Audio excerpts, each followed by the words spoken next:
Joina ZANU-PF zvakangofanana nekujoina zvigure ende gore rineri muchasvotwa muchafizuka. Ndadzoka muri yeZimbabwe pane nyaya iri kuitika, musatenga musinawo zvichinzwaka. This time zvavanzwika nebenzi chaizvo totokusvotesai zvokuti heke right iri kutenderera nyaya iko zvine zvanzi munhu wese une mota yeZANU-PF iwe kwauri ikoko isedha yakaita zvekudhonetwa but mota yacho iyi kai hasi kuzikana pane minister wavo transport wavo zvekuZANU-PF anomirira izvozvo vichakapuhwa nani zvikanzi kuzoita bhosi kuna umwe aingonzika orati muri kuita chikuningini kwenyu orati oi mota iyi ibva yeZANU-PF chinchi zvikanzi aiwa mota dzinofanira kubva nemoko avo. Saka munhu wese une mota yeZANU-PF dzorera ine mastika dzanga kushandiswa zvakawanda wanda. Imwe unotoiona yatorova mushikashika ikabisira bhozi kuti munhu aingo aitongoweka dhiri pima petrol park ake akutongokwidzana navanhu mota vakutoenda dzimwe dzakaonekwa dzakutakuriswa huni dzana mutodi. If you still remember those days akazobuda hake akuda kuzvigadzirisa achiti aiwa mota iyi zvakaitika driver ndiye akaoverloada mota saka takabva tatomudzinga basa. Ndikati okay handizivi kuti akadzingwa basa here kana kuti haana kuzodzingwa basa but isusu because hatina proof and driver wacho hatombomuzivo ndeupi ende ndiani anozozviteera anozofollowa kuti naiwe wakadzinga driver basa here zvinoitika soka aiwa zvakaoma nzara dzengonekwa dziri kungotenderera for sure zvisina kana reason ende mota dzacho hadzisina zvadziri kushanda. Saka pari kunzi munhu wese dzosa mota kuZANU.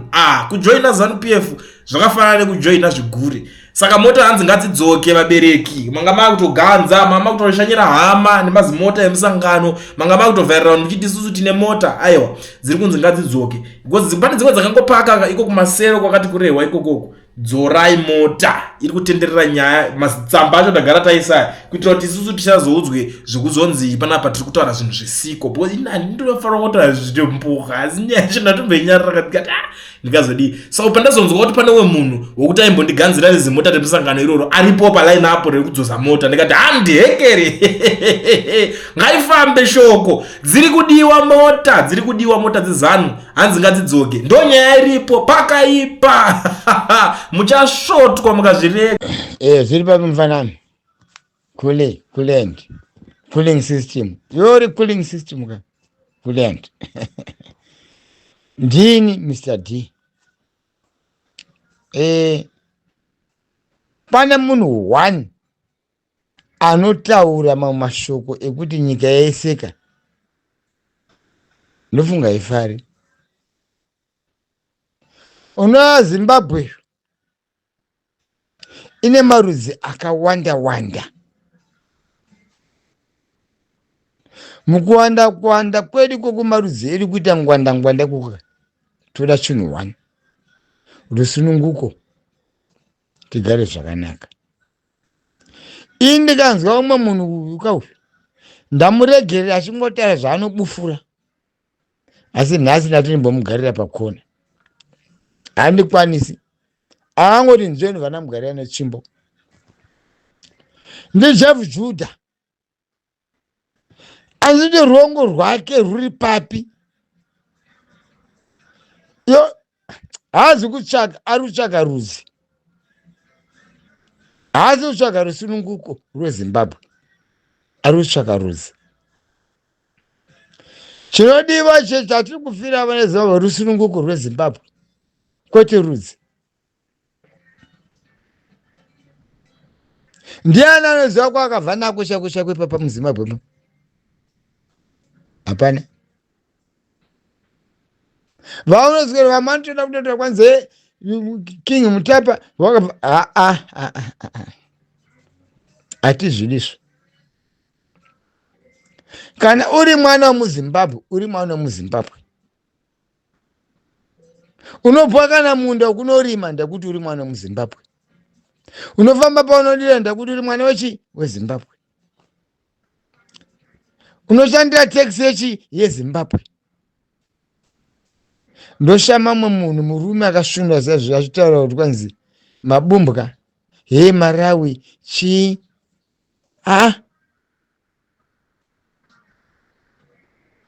koma yangu kana ari kuMalawi babangu ari kuZimbabwe. Koma yangu kana ari kuZambia babangu ndekupi. Ini pandiri pano Mr. D. I'm a Muslim, pure Muslim, but I'm a poor Zimbabwean. Why?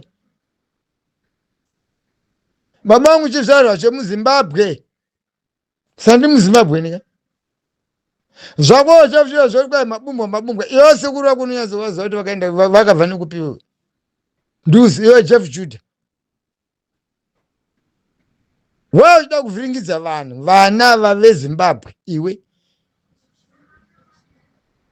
inosharira ganda rwako rugogo ukazoona murungu unoita zvokudini utopisa nemoto asi varungu varimo muzimbabwe vanoti handibvi amwe zimbabweni muchena white anoti handibvi ndiyo muno asi unesana neganda rako endewo hauzivi futi nepawakabva napo iwewo Jeff Judah wewe ndini Mr. D taura tsoro nhoroondo yako iwe sekuru vangu vakadai vakabva napa napa taura zemo hwese chinzwa ndini Mr. D rurimi rwako runondidhaka runondita sopa chita zvokudhakwa maninda uchinditamba zvirabhishi akadaro so nhasi nekudani iwewa Jeff Judah matiro akwaya unamwe mashoko akwaya chero mukadzi wako nevana vawasiya kumboko vachinza mashoko iwaya vanichi kana mudzimai wako vanichi ko kana mukadzi wako yari wekumalawi kana uri kumozambiki kana uri kuzambia anonzi setora mashoko iwayo chitanga wabvunza mukadzi wako kuti mudzimai wangu ndonyatsoziva rudzi rwako mukadzi wako uzoubvunza iwewe Jeff Judah kuti but imimi baba imimi ndoda mbonyatsokunzwisisa kuti imi munobva nechikupi ndiudze iwe Jeff Judah ndaneta nyaya dzako idzi ini Mr. D asina kana netopic zvese zvaunotaura manisu dzako dzakakwana chako kuti kwesere iwe Jeff Judah wewe ndati ko muchena unomuita se uchatoda kutopemba nemapemba kaiwe uri kuda zvenyika kana kuda kuti kwanzi zvevanhu kana zviri zvevanhu tanga wapedza zvako iwe Jeff Judah unobvepi ndiuze kuna sekuru vako nambuya vamai vako iwe Jeff Judah we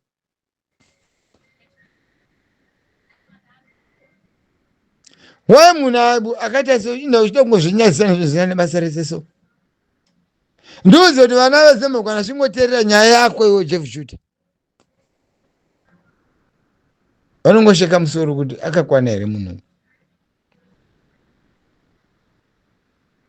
ini Mr. D ndati iwe Jeff Judah chiudza vana vezimbabwe handiwe ndori kuti ndiwe muzimbabwe chache kune piwa muzimbabwe inhanga rere kunzi ndopiwa nhanga imengo rere kunzi ndopiwa mengo organic sa iyo ndoda uri organic muzimbabwe niwe iwe Jeff Judah ndimapedzanisa vanhu zvirongwa zvese ndi munoputsa karira zaidzi dzakaita fanga vana Jeff Judah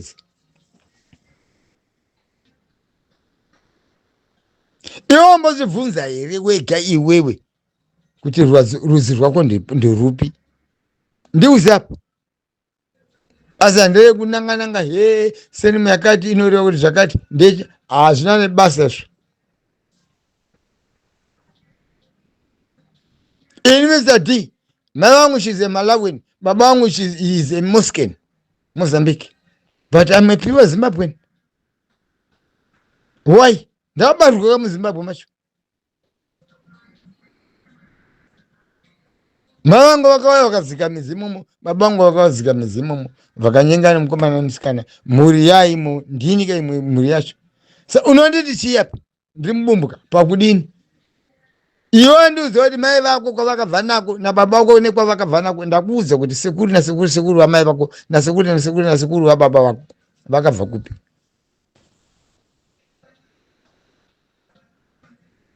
indaona ruvengo runenge rwagarwe iwe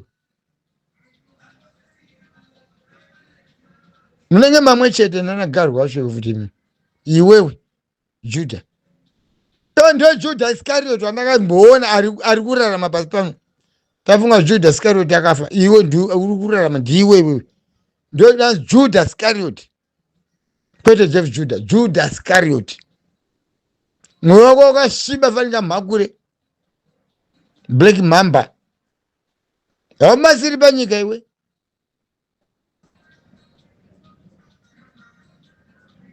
Kwa Mwari akakupa chipo chekuti wakuita president wa Zimbabwe, unaita sei? Ndiuze unaita sei? Ndati unaita sei? Vanhu vose vanobereka mabhegi asi vari vana muZimbabwe. Kana inini ndiri nganditakure bhegi yacho, iwe unotanga wabereka rako iwe mberi nekumashure. Saka ndiononga ndio muZimbabwe ni wewe. Iwe Jeff Judah wewe. Matira unodai. Iwe mfana waka. Ndini Mr. D. Kanduda zvekudhakwa ndisendi tako zvakanaka. Zvokundiitira sober zvika zvino zvasikadi manje zvizvi. Zvokutendekana nevana don't want. Iwe Jeff Judah, be very careful. Andini zvidi andati andizvidi kuzvinzwa futi. Nyako ubumbwa. Ndaiverengera kakawandisa seti kakawandisa ndichingonya ndichingoiterera asi ndati beta ndikuuze. Mwazi munhu kare kumuza anona mashenderera mberi. Ng'ombe kare ukataza kuidzora isati asvika kumunda kunodla ichapedzera jamba waya yacho yopinda mumunda because wairegerera ichienda. Iwe indati handikuregereri. Ndatokubata ipapa kuti shwe. Ndini Mr. D. Muromo wako handiri kuunzwa futi iwe Jeff Judah. Uri kufarisa sereke nemuromo wako iwewe. Vanhu vanongoti ibenzi. Ini ndoda benzi rinoziva. Ini ndinokuudza because uri benzi. Ini Mr. D ndokutaura fair. Handiri kunzwa muromo wako iwoyo. Upanzisa.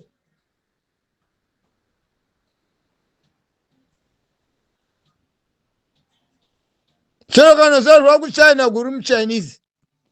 Ndo kwako. Enda kuIndia uri muIndia. Enda America uri muAmerican because ndiwe uriko. Enda Zimbabwe yari Zimbabwe.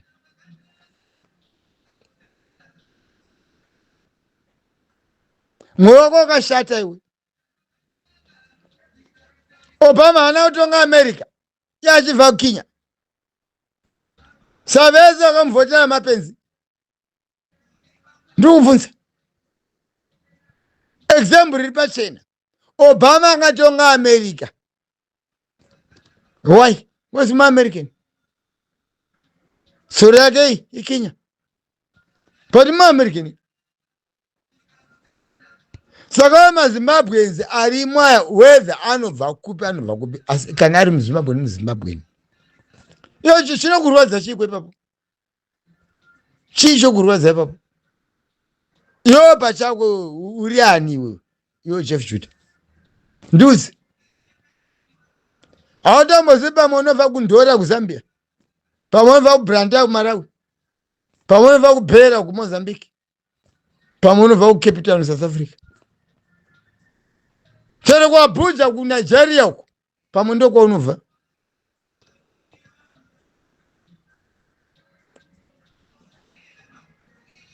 Chero Tunisia. Iwe kune vane bvudzi rinenge rechirungu. Pamweyo ndiko because variko vakangoita sewe iko kuTunisia ikoko. Unisa mfana. Ndati ndini Mr. D.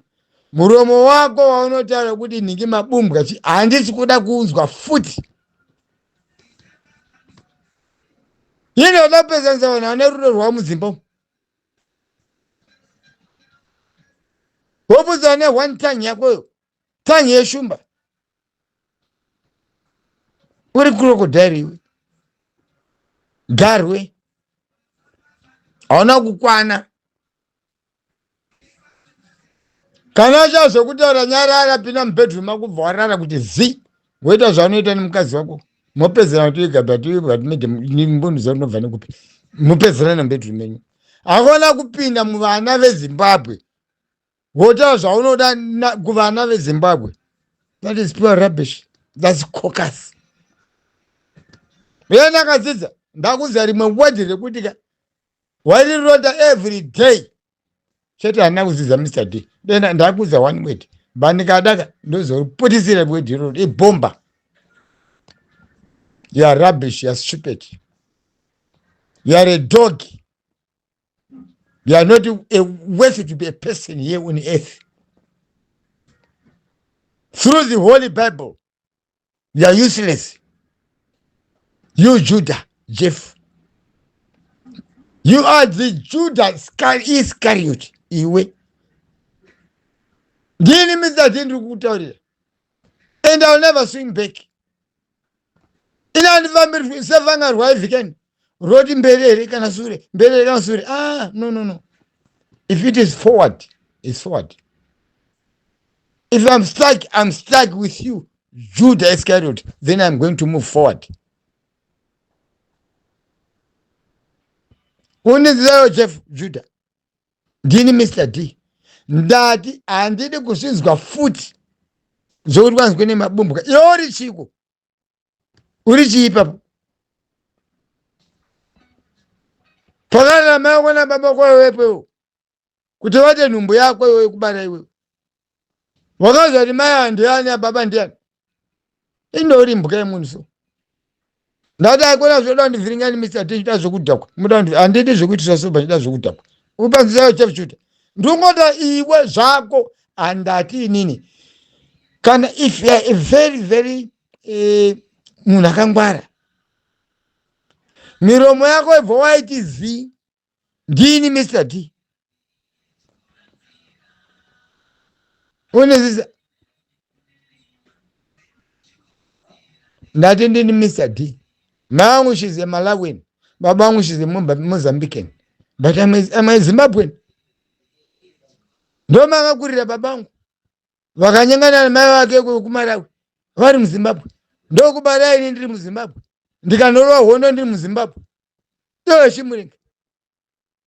Saka muumbwa ndi wari kutaura ndiupya. Don't be silly. Ndini Mr. D. Ndo vanhu ndandikasangana ndo ndakuromba mekuti haumuki futi iwe. Ufunga kuti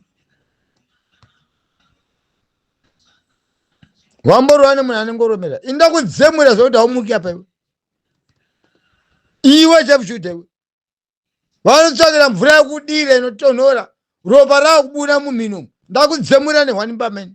Stupid yemunhu. Shit. Ndini Mr. D. Ndizvinzwe futi uchitaura zvekuti kwai mabumbwa izvozvo. Ndizvinzwe. Stupid yemunhu. Ndikutaura vana vezvinova vachinzwa. Iwe ndiwe benzi rekupedzisira Jeff Judah. Ko zvinhu zvako ka hapana kana word kana sende dzekuti iri kubatsira pavanhu munyika meZimbabwe iri kutambura. Never. Hapana. Chako kungotuka vanhu. Point yaunobuda nayo panyaya dziri kunetsa dzenyika. Nyika yatambura nenzara. Nyika yatambura nezvigananga. Hapana. Chako kutaura zvokungoti kwanzi izvo mabumbwa. Satanyoko. Ndini Mr. D. Ndaendeni uzvibate. Ndakupa warning ndizvinzwe futi weJeff Judah. Ndini Mr. D. Hakuna ndivhiringidza kana chida kuzvimwira doro rangu mani nyatso kudhakwa ndopinda mashure mangu ndorara mani. Ndorota dzinouya. Inoda kundiratidza semhepo zana champupuri. Stupid. Ndakuudza ndini Mr. D. Ndati uzvipame futi. Ukangozvipama ndisana neimwe chapter yekuti usazonyara iwewe Jeff Judah. Ndini Mr. D. Nyaya kada ndikusekerera ndichikurega ndakutaura kuti ukaona ng'ombe yako yakananga kumunda kamukarega kuidzora iri kunodla ng'ombe dzevanhu. Zvibagwe zvevanhu. Uri kuregererwa navanhu iwe. Unounga vanhu kunyarira kufarira zvauri kutaura. Uchimama madhodhi kuda iye manenge embwa. Uri stupid munhu mufana iwe. Ndini Mr. D. Ndakuudza kuti this is my last warning kwauri. Handidi kuzvinzwa futi. Asi kama chizoda kunzwa mawedzi anodarika apa. Zvipame. Ndizvinzwe futi wambuta zvana mabumbwa izvozvo zvaunotaura izvozvo. Ndoba ndazokuudza. Kuti pakana mai vako nababa vako iwepo here kuti iwe nhumbu. wavepo waizoti baba wako anobva kupi waizoti mai wako anobva kupi indo uchida kundivhiringiza mani nganda zvokudhakwa ndonzi Mr. T chidhakwa chikuru kana ndida zvokuzvimwirira doro rangu ndise ndiite mushe ndichimwa doro rangu kwete kunditokonya. I don't want iwe Jeff Judah iwe Judah racho rakambobva napapi zvibvunze wega kuti zita rangu rakabva napapi wabwana mai wako nababa wako chachazvo wavangwa kubvunza mai vako nababa wako kuti zita rekuti Judah iri nderechirudzi uchibvunza mai wako nababa wako upanzisa stupid mbwa yemunhu. Ndau dzavana veZimbabwe vanzwe zvauri kuita vana veZimbabwe. Hapana munhu wani ari kufarana nemashoko ari kuparidza ese muZimbabwe. Mavako vapenyu kababa wako vapenyu kana vari vapenyuka vakudzore kuti mwana uri kufarisa kana une madziteteka vana tete wako ngauye padhuze iweka uri kuwanza unonzwisa. Haazi mashoko anonakidza ruzhinji rweZimbabwe kwanzi mubumbwa ko iwe wabva napapi paivata mai wako nababa wako unoziva kuti mai vanga vachibva kupi baba vanga vachibva kupi ndiri kubvunza wakambobvunza ndati kana vari vapenyu chibvunza mai wako nababa vako iwe kuti munobva kupi noti kuharasa po veZimbabwe nenyaya yemarudzi chete zvekusunungura Zimbabwe uri munyaya yekungoti nangana vanhu unobva kupi muri mubumbwa zvinei newe izvozvo stupid.